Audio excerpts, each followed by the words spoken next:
In the late 90s, Hollywood was desperate.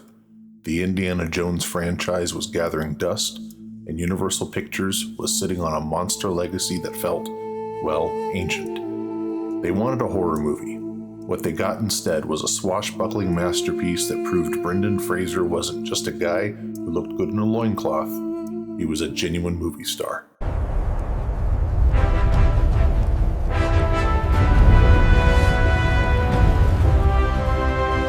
To understand 1999, we have to look at the bandages of the past. Universal's original 1932 film starred the legendary Boris Karloff. But that film wasn't an action movie. It was a slow-burn, atmospheric romance horror about a soul yearning for his lost love across millennia. Then came the 1940s sequels, the Kari's era, which turned the mummy into the slow, shuffling monster most of us grew up with. Hammer Films took a stab at it in the 50s and 60s with Christopher Lee, amping up the color and the gore. But by the 90s, the concept was seen as a joke, a guy in toilet paper walking at 1 mile per hour. The world needed a mummy that could actually run. This version of the mummy resets the clock to 1290 BC. High Priest Imhotep has an affair with the pharaoh's mistress, Anuk-Sunamun. Things go south.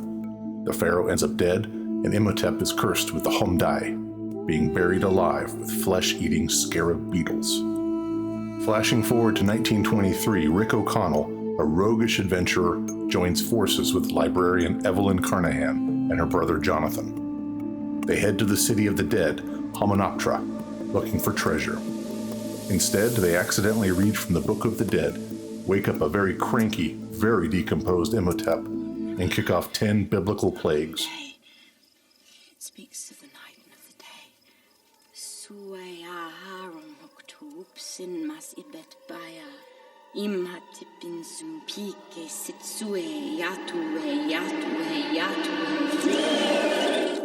Now, they have to stop a god-like monster from resurrecting his girlfriend and destroying the world.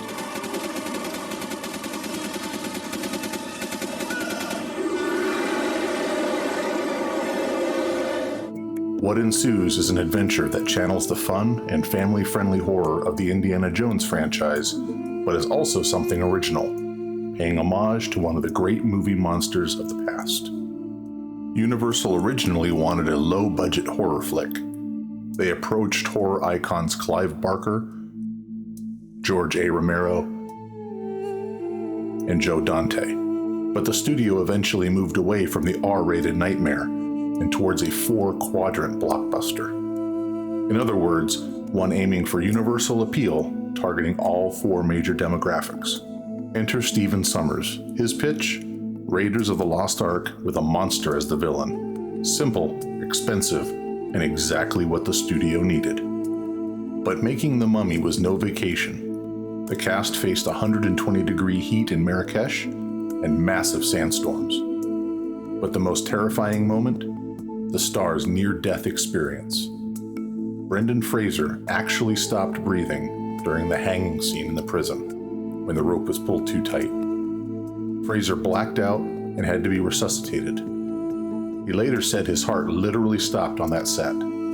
It's a testament to the sheer physical toll this production took on its lead. They put you in the rope and everything? Just a rope around my neck, a plain old garden variety rope. And they tightened it up, and the director came over and said, I don't know, the tension didn't look like it was, realistic, wasn't matching before. Can we just take it up a little bit more? And I Tighten said, it up a little. Yeah. And I said, I don't know, well, okay, just one take. And so the camera spun around, and it landed on my face. And all I remember is this sort of volume kind of like sound going, ew. Uh-huh. So you're nearly dead. Really, actually, huh? Technically, I did die, but there was nothing. You were actually technically dead? Technically dead. My doctor told me for like 12 or 14 seconds.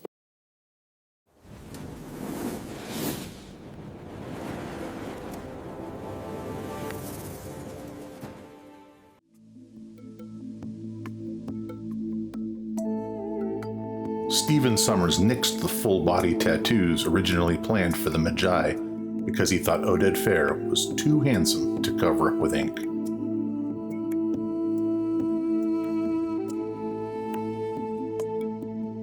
That iconic library shelf collapse, it was done in one take. There was no budget or time to reset thousands of books.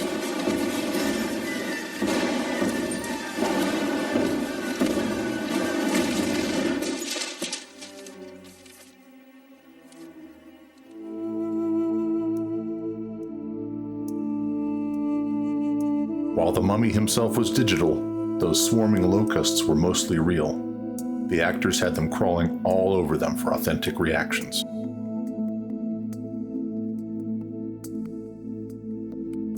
The production had to take out kidnapping insurance for the main cast because of the remote and dangerous locations filmed in Morocco. And we got back to London that the producers had taken out kidnapping insurance on all of us. Well, sure, absolutely. In the event of,